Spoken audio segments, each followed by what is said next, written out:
Hello good morning students. तो बेटा last video में हमने डिस्कस किया था कि कैसे हम ट्रायंगल ऑफ वेक्टर एडिशन और पैरेललोग्राम ऑफ वेक्टर एडिशन की हेल्प से रिजल्टेंट फाइंड आउट कर सकते हैं। ठीक है, तो रिजल्टेंट निकालने का जो फॉर्मूला आया था अपने पास क्या था, r is equal to square root of a square plus b square plus 2ab cos of theta, ये था। ठीक है, ये फॉर्मूला था। अब डायरेक्शन निकालने का, रिजल्टेंट एक दो वेक्टर्स का जो रिजल्टेंट होगा वो भी वेक्टर होगा, और वेक्टर है तो सिंपल सी बात है, उसका डायरेक्शन होगा अपना, तो उसका टेंजेंट अल्फा, उसका डायरेक्शन निकाल रहे थे हम B sine theta upon A plus B cos of theta. ये अपने पास स्टूडेंट्स रिजल्टेंट का डायरेक्शन निकालने का फॉर्मूला था। ठीक है, तो इसके आधार पर हम एक न्यूमेरिकल प्रॉब्लम सोल्व करते हैं। गिवन ये है अपने पास कि मान लो एक बॉक्स है, let this is a box, this is a place on a smooth surface, एक स्मूथ सरफेस के ऊपर रखा हुआ है, और इस बॉक्स के ऊपर जो फोर्स लग रहा है, एक फोर्स लग रहा है स्टूडेंट्स इधर लग रहा है, लेट 4 न्यूटन, कितना मान लेते हैं 4 न्यूटन लग रहा है, और एक दूसरा फोर्स लग रहा है इसके ऊपर इस प्रकार से 3 न्यूटन। ठीक है, and given that both are acting at 90 degree, means दोनों फोर्सेस के बीच में जो एंगल है वो कितना है, 90 डिग्री का एंगल है। ठीक है, तो स्टूडेंट्स सिंपली अगर हम देखते हैं, देखो इस प्रकार से अगर बॉक्स के ऊपर फोर्स लगता, ठीक है, देखो एक इधर लग रहा है मान लो 4 न्यूटन, और दूसरा लग रहा है इधर 3 न्यूटन, तो अपने को साफ पता चल रहा था भाई कि हम 4 में से 3 सब्ट्रैक्ट कर देते हैं, because both are in opposite direction, तो हमारे पास नेट फोर्स 1 न्यूटन आ रहा था, और इसकी डायरेक्शन इधर रह रही थी होती है। ठीक है, और अगर इसी प्रकार से यही फोर्स इस प्रकार से सेम डायरेक्शन में लग रहा होता 4 न्यूटन और 3 न्यूटन, मतलब दोनों सेम डायरेक्शन में लग रहे होते, तो हम बोलते कि नेट फोर्स हो जाता 4 plus 3 that is equal to 7 newton, और डायरेक्शन होती इधर। लेकिन अब प्रॉब्लम ये है स्टूडेंट्स कि एक इधर लग रहा है और एक इधर लग रहा है, तो what is the net resultant force. तो अब बेटा हम हेल्प लेंगे इस फॉर्मूला की, ये हमें रिजल्टेंट निकालने की मतलब रिजल्टेंट निकालने में हमारी हेल्प करेगा। मींस जब दो वेक्टर्स के बीच में फोर्स या दो वेक्टर्स के बीच में जो एंगल है वो इस प्रकार से है, किसी कोई भी एंगल थीटा 0 90 30 60 180 व्हाटएवर, ठीक है, तो यहां पे ये पूछेगा कि फिर नेट दोनों का रिजल्टेंट बताओ।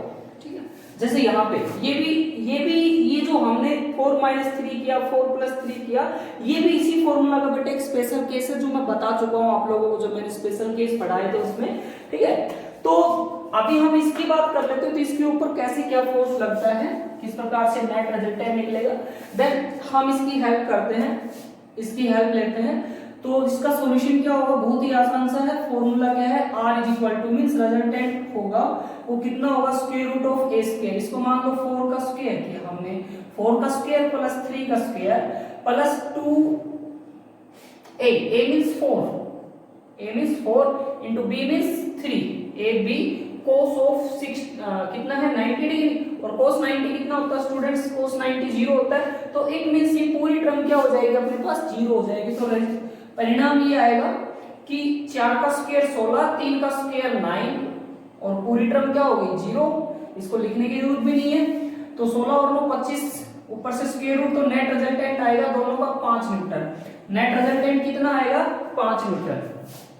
तो स्टूडेंट्स अब आती है बारी, ये तो हो गया मैग्नीट्यूड, अब बात करते हैं रिजल्टेंट की। तो रिजल्टेंट बेटा सिंपल सा है, कैसे निकालते हैं, टेंजेंट अल्फा से, मींस रिजल्टेंट है वो कितना एंगल बनाएगा किसी भी एक के साथ, किसी को भी मान लो a, इसको मान लो चाहे इसको मान लो, आपकी मर्जी है। ठीक है, तो मैं मान ली ये a है, ये क्या है b है, तो देन हम क्या बोलेंगे, टेंजेंट अल्फा है वो फॉर्मूला क्या है, b sin थीटा, b कितना है 3, sin थीटा कितना है 90, sin 90 upon a plus b, b कितना है अगेन, a कितना है, a हमने 4 माना है, b कितना माना हमने 3, ठीक है, साइन ये आ जाएगा cos 90, then OBS student sin 91 होता है divided by 4 plus 3 cos 90, cos 90 कितना होता है 0, cos 90 कितना होता है 0, तो 4 + 3 that is alpha, tangent alpha कितना आ गया, टेंजेंट अल्फा, तो ये आ जाएगा अल्फा = टेंजेंट इनवर्स 3/4, तो डियर स्टूडेंट्स ये आ गया अपने पास अल्फा मीन्स डायरेक्शन आ गया। हम बोलेंगे कि अल्फा जो एंगल है वो ए के साथ बन रहा है इतनी वैल्यू, अल्फा की वैल्यू कितनी है, ए के साथ इतनी वैल्यू है, टेंजेंट इनवर्स 3/4। ठीक है, ओके स्टूडेंट्स, तो इस प्रकार से हम रिजल्टेंट फाइंड आउट कर सकते हैं। तो अगला टॉपिक करते हैं बेटा, इसी के साथ हम अगला जो टॉपिक अपने पास रिजोल्यूशन ऑफ वेक्टर्स। ये क्या था, ये था रिजल्टेंट।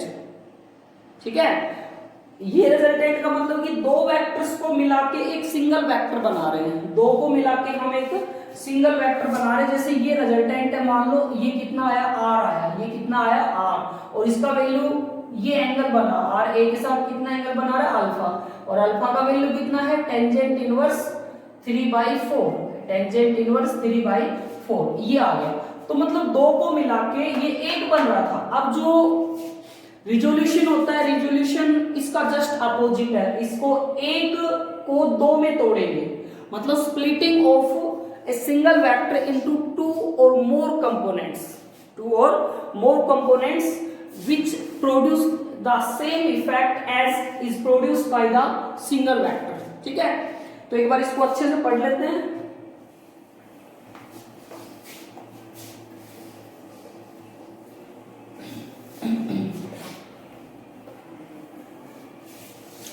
स्टूडेंट्स, टॉपिक का नाम अपना resolution of vectors. Resolution of vectors बहुत ही आसान है। क्या करना है, डेफिनेशन पहले, the splitting of, the process of splitting, splitting means होता है बांटना, splitting of a single vector into two और मोर, single vector into two or more vectors which produce the same effect as is produced by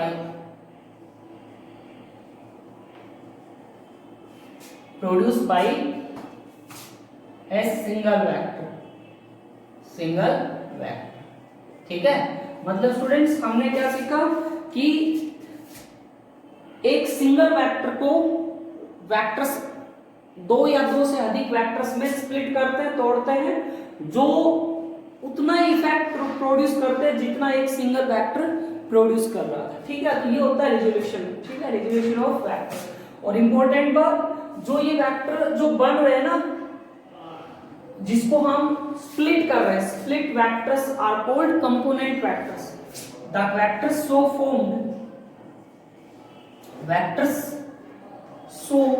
formed is called, इसको हम क्या कहते हैं, component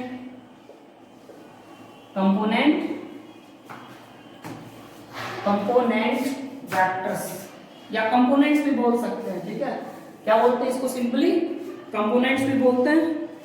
I hope आप लोगों को ये अच्छे से क्लियर हो रहा होगा।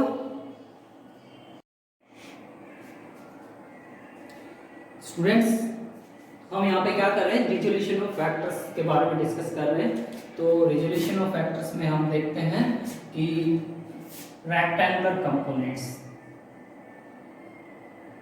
Splitting of A vector into rectangular components, ये आप इस प्रकार से भी लिख सकते हो,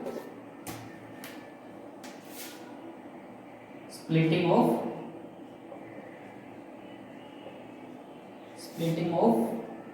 ए vector into rectangular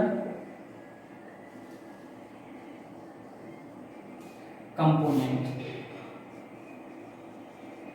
rectangular component में कैसे हम इसको स्प्लिट करते हैं, तो रेक्टेंगुलर कंपोनेंट जैसे स्टूडेंट्स मान लो आपके पास ये दिया हुआ है कि ये आपके पास क्या है, कोई भी ए वेक्टर है, ये क्या है, ए वेक्टर है, और ये थीटा एंगल बना रहा है। ये कितना एंगल बना रहा है, थीटा एंगल बना रहा है एक्स एक्सिस के साथ। कितना एंगल बना रहा है?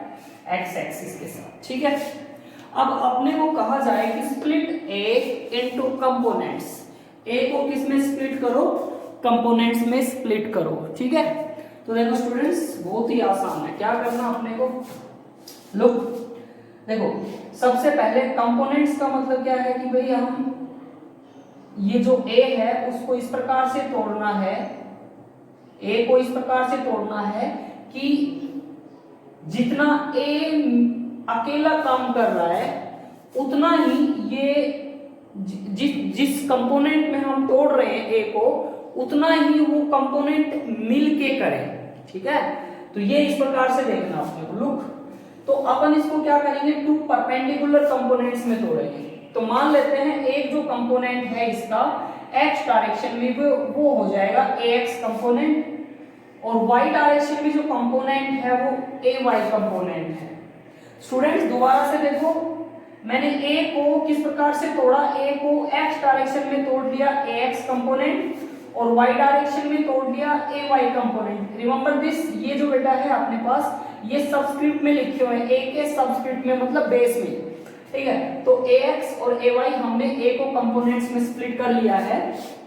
देखो अब अपने को करना क्या है? ax का और ay का वैल्यू निकालना है। बड़ा ही आसान है। मैंने आपको बताया था वेक्टर की प्रॉपर्टी होती है कि पैरेलली शिफ्ट कर सकते हैं उसको, ठीक है। तो इस वेक्टर को मैंने यहाँ इस प्रकार से शिफ्ट कर लिया, ठीक है। तो ये ay है, तो सिंपली ये भी क्या होगा हमारे पास?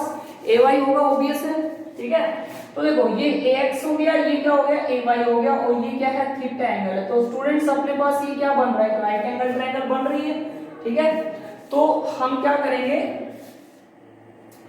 यहां पे ये हो जाएगा अपने पास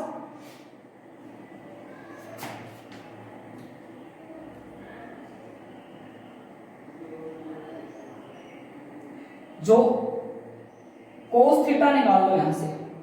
इसको ट्रायंगल को नाम दे दो O A B, O P Q दे दो, चलो ओ पी क्यू, ठीक है। इन triangle O P Q, O P Q triangle में देखो, ओ पी क्यू ट्रायंगल में अपने पास जो cos थीटा है वो क्या होगा? cos is equal to base upon hypotenuse ax upon a, ax upon a। तो ax का वैल्यू निकालना है, तो स्टूडेंट्स ये जो ax होगा अपने पास क्या आ जाएगा? a into cos of theta, मतलब ax का वैल्यू आ गया a cos theta. Similarly sin theta निकाल लो, सिमिलरली जो आ जाएगा अपने पास sin थीटा, sin थीटा कितने किसके बराबर आएगा?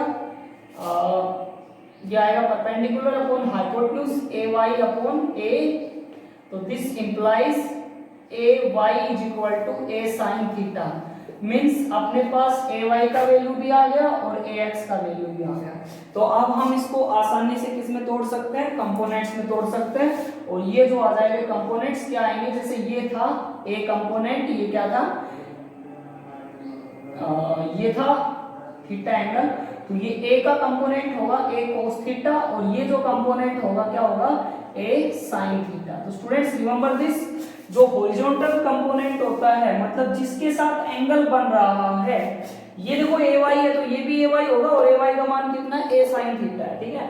तो स्टूडेंट्स याद रखना कि हमने a को कंपोनेंट्स में तोड़ा, तो एक तो हो जाएगा a cos थीटा कंपोनेंट और ये होगा a sin theta component. Means हम इसको रेक्टेंगुलर कंपोनेंट्स में तोड़ रहे हैं, तो इसको हम क्या बोलते हैं? रेक्टेंगुलर कंपोनेंट्स बोलते हैं, ओके। नाउ ये अगर रेक्टेंगुलर कंपोनेंट्स हैं अपने पास, तो अच्छा एक बात और याद रखना, जिसके साथ एंगल बनता है ना वही होता है cos थीटा, और उस कंपोनेंट के परपेंडिकुलर डायरेक्शन में क्या होता है? sin थीटा कंपोनेंट होता है। जैसे इसको कहा जाए कि ये जो है इसको भैया आप अल्फा एंगल है, इस r है, ये दिया हुआ, आई होप आप लोगों को ये कॉर्नर दिख रहा होगा, लेट मी चेक, ओके दिख रहा है, ठीक है। तो ये जो r है, r को कंपोनेंट्स में तोड़ो, ये अल्फा एंगल है, तो एंगल इसके साथ बन रहा है ना, इसके साथ, तो ये हो जाएगा r cos अल्फा, और इसके साथ ये इसके परपेंडिकुलर क्या बनेगा? r sin alpha. तो आर को हमने दो कंपोनेंट्स में तोड़ लिया, आर कोस अल्फा और आर साइन अल्फा। तो इस प्रकार से हम इसको कंपोनेंट्स में स्प्लिट कर सकते हैं। तो ये इंपॉर्टेंट है बेटा, हम आगे चल के बहुत सारी प्रॉब्लम सोल्व करेंगे, उन सभी में बार बार आएगा कि कंपोनेंट्स में तोड़ लिया, कंपोनेंट्स में तोड़ लिया। तो इस प्रकार से हम इसको कंपोनेंट्स में तोड़ते हैं, इसके परपेंडिकुलर डायरेक्शन में, ठीक है। तो ये अच्छे से याद रखना अपने को। अब थोड़ा थ्योरी इसमें जो आपको काम आएगी वो लिखवा देता हूं।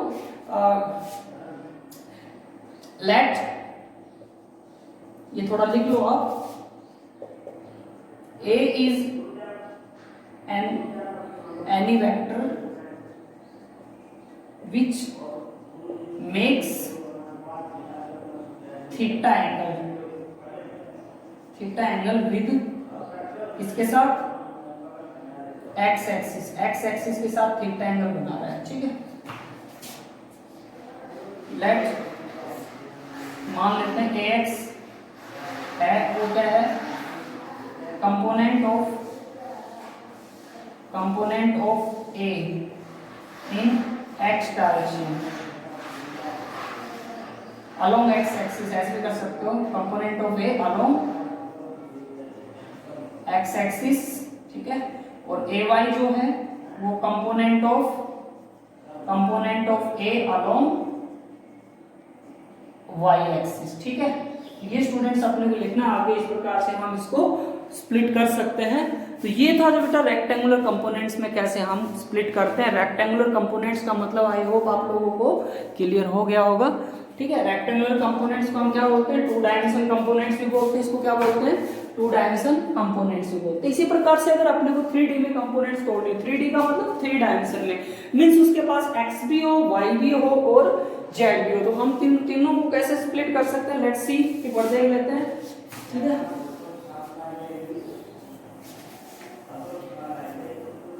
देखो जरा,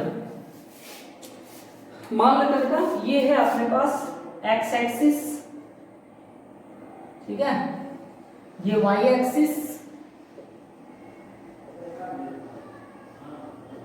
और ये जो है अपने पास z एक्सिस है, क्या है, z एक्सिस। तो अपने को ये r है, लाइक दिस इज r को x y z तीनों कंपोनेंट्स में स्प्लिट करना है। r को किस में स्प्लिट करना है, x y और z तीनों कंपोनेंट्स में अपने को स्प्लिट करना है, ठीक है।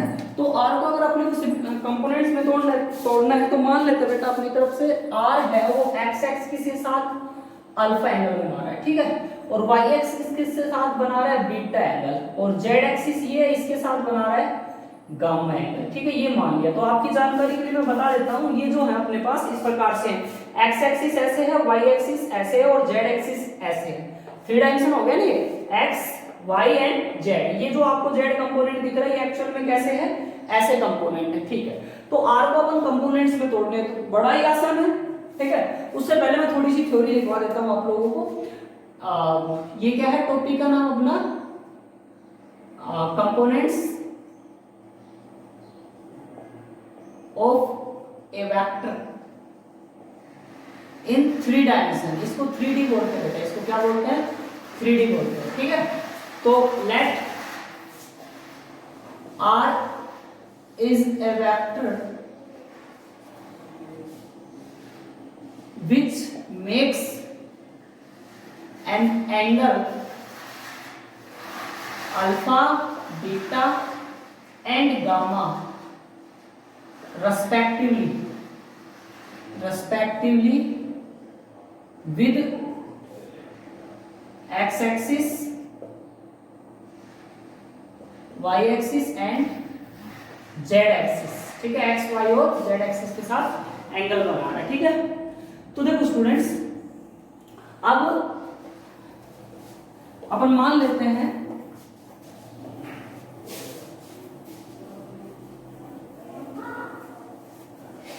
कि जो r के कंपोनेंट है x डायरेक्शन में, वो क्या है, rx है, क्या है, rx है। y की डायरेक्शन में जो कंपोनेंट है वो क्या है, ry है, क्या है, ry, ये हमने मान लिया। और z की डायरेक्शन में क्या है, rz है। तो जिस प्रकार से मैंने आपको पिछली बार बताया था कि r को वेक्टर को हम पैरेलली शिफ्ट कर सकते हैं, तो इसको हमने कहां शिफ्ट कर लिया, इस प्रकार से यहां शिफ्ट कर लिया ऐसे, ठीक है स्टूडेंट्स, इसको हमने यहाँ शिफ्ट कर लिया, तो इसको मैं थोड़ा सा यहाँ बना देता हूँ आप लोगों को समझाने के लिए। ठीक है, ये वेक्टर मैंने किधर बना लिया, इस प्रकार से बना लिया आर वेक्टर को। ये जो है मेरे पास क्या है, आर वाई है, दिस इज आर वाई। ठीक है, और ये क्या है, आर जेड किधर बनेगा, इसके अलोंग ऐसे बन रहा है ना इसके, तो हम इसको आर वाई को इधर बनाएंगे, ये जो है आर वाई हो जाएगा, ये क्या हो जाएगा आर वाई, और ये जो एंगल है वो कितना है 90 डिग्री है, रिमेंबर दिस, ये आर जेड कंपोनेंट है। ठीक है, अब आप लोग पूछोगे सर ये ऐसे क्यों आया, तो स्टूडेंट्स मैं बता देता हूँ कि जैसे हमने यहाँ पे इस प्रॉब्लम को सोल्व करने के लिए आर एक्स को हमने यहाँ पे शिफ्ट किया था, सिमिलरली आर जेड को हमने यहाँ पे शिफ्ट किया, और वेक्टर की प्रॉपर्टी हम उसको पैरेलली शिफ्ट कर सकते हैं, तो इसको हमने पैरेलली शिफ्ट किया है ऐसे। ठीक है, इसको पैरेलल शिफ्ट किया है, और आगे पीछे भी थोड़ा कर सकते हैं, जैसे ये था इसको थोड़ा पीछे कर लिया, आर वेक्टर थोड़ा आगे था ना, इसको थोड़ा पीछे कर लिया नीचे की तरफ, ऐसे ये जो था ये इधर जाता, लेकिन हमने इसको थोड़ा सा ऊपर की तरफ कर लिया। तो स्टूडेंट्स वेक्टर की प्रॉपर्टी के अकॉर्डिंग हम इसको पैरेलली शिफ्ट कर सकते हैं, तो ये हमने इसको पैरेलली शिफ्ट कर लिया है। नाउ इंपॉर्टेंट बात, ये आर एक्स कंपोनेंट हो गया, ये वाला आर एक्स, ये आर वाई और ये आर जेड, और तीनों एक दूसरे के क्या आप देख सकते हो क्या है, परपेंडिकुलर है। All three components are mutually perpendicular to each other. Let R X, R Y and R Z R components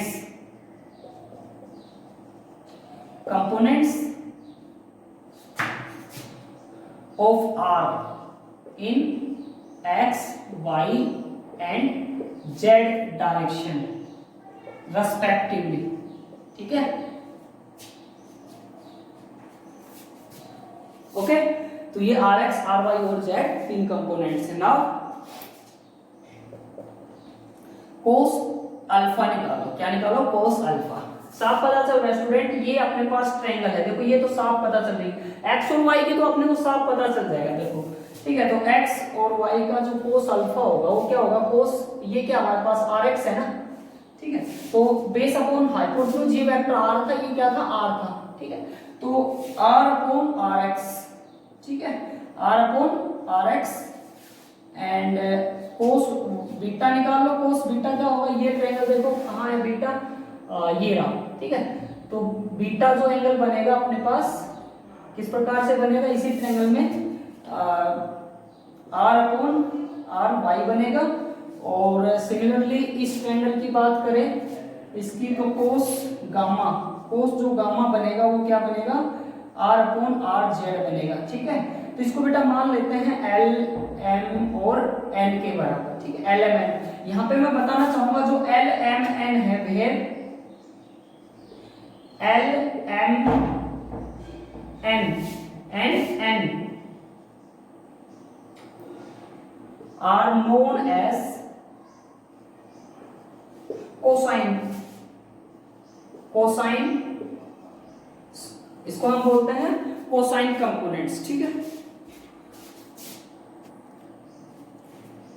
ये छोटी सी गड़बड़ होगी बेटा, देखो यहाँ पे जो एंगल है अपने पास कोस अल्फा है, देखो ठीक है, कोस अल्फा है, हम इसको क्या कहेंगे, बेस, ये क्या है हमारे पास, ये अल्फा एंगल इधर बन रहा है ना, तो जो अल्फा एंगल होगा हमारे पास क्या होगा, बेस अपॉन हाइपोटेन्यूज, ठीक है, तो आर एक्स ऊपर आएगा, आर एक्स अपॉन आर, क्योंकि बेस ये है ना, और इसका वैल्यू कितना है, आर एक्स के बराबर है, और हाइपोटेन्यूज ये। Similarly R Y upon R हो जाएगा, और ये आर जेड अपॉन आर हो जाएगा, और इसको हम क्या बोलते हैं, डायरेक्शन, डायरेक्शन कोसाइंस, इसको क्या बोलते हैं, डायरेक्शन कोसाइंस बोलते हैं, ठीक है। तो यहां से स्टूडेंट्स जो हमारे पास आर एक्स का वैल्यू होगा हियर, जो x कंपोनेंट होगा r का वो किसके बराबर होगा, r कोस अल्फा के बराबर, r कोस अल्फा, और जो ry होगा वो किसके बराबर होगा, r कोस बीटा के बराबर होगा, और जो z कंपोनेंट होगा वो क्या होगा, r कोस गामा के बराबर होगा, ठीक है। यहां से निकाला मैंने, r को इधर ले आया, rx, ry और ये rz, ठीक है, ये कंपोनेंट्स आ गए y डायरेक्शन, मतलब 3 डायमेंशन में, ठीक है, ओके। अच्छा, एक इंपॉर्टेंट बात और यहाँ पे है अपने पास, देखो जरा इक्वेशन 1, 2 एंड 3, तीनों इक्वेशंस को जरा ध्यान से देखो। तो हम क्या करें, तीनों को स्क्वायर एंड ऐड करते हैं, ठीक है। फ्रॉम 1 एंड फ्रॉम, ऊपर लिख लेते हैं इसको, ठीक है, थोड़ा सा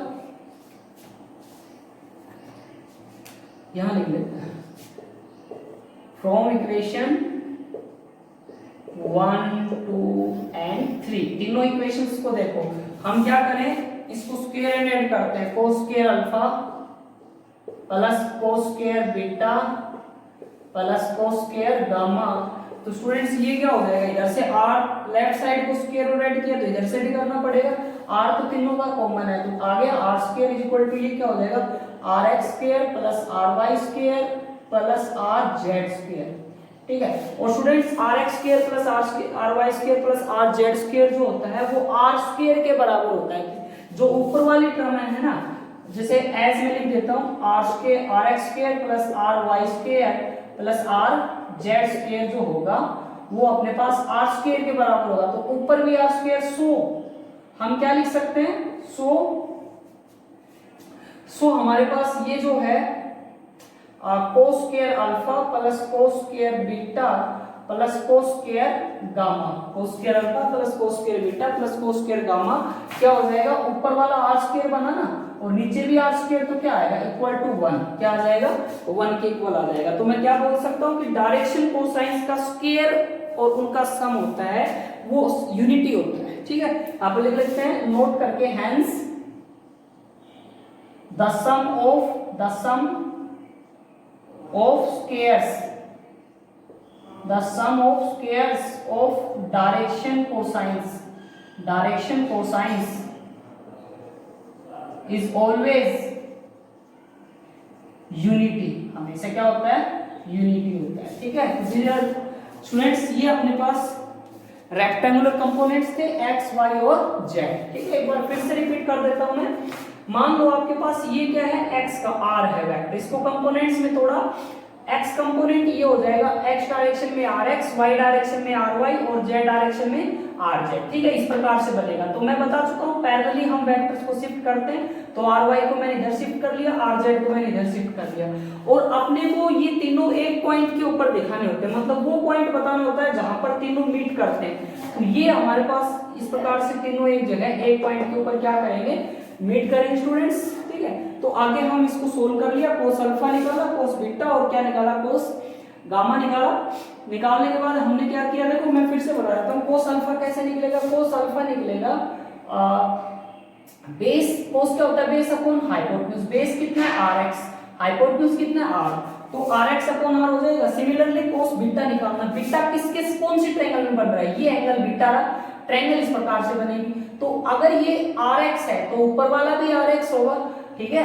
तो ये पूरी कंप्लीट हो गई। तो स्टूडेंट्स क्या होता है, बेस अपॉन हाइपोटेन्यूज, ये बेस है, बेस का क्या नाम है, ry, तो ry upon ry upon r, ठीक है। और इस प्रकार से rz अपॉन ये गामा एंगल किधर बनेगा स्टूडेंट्स, गामा एंगल अपने पास बनता है जैसे ट्रायंगल ये है, तो इस प्रकार से बनेगा। मैं आपको थोड़ा समझाता हूं, ये ऐसे बन जाएगा, ठीक है।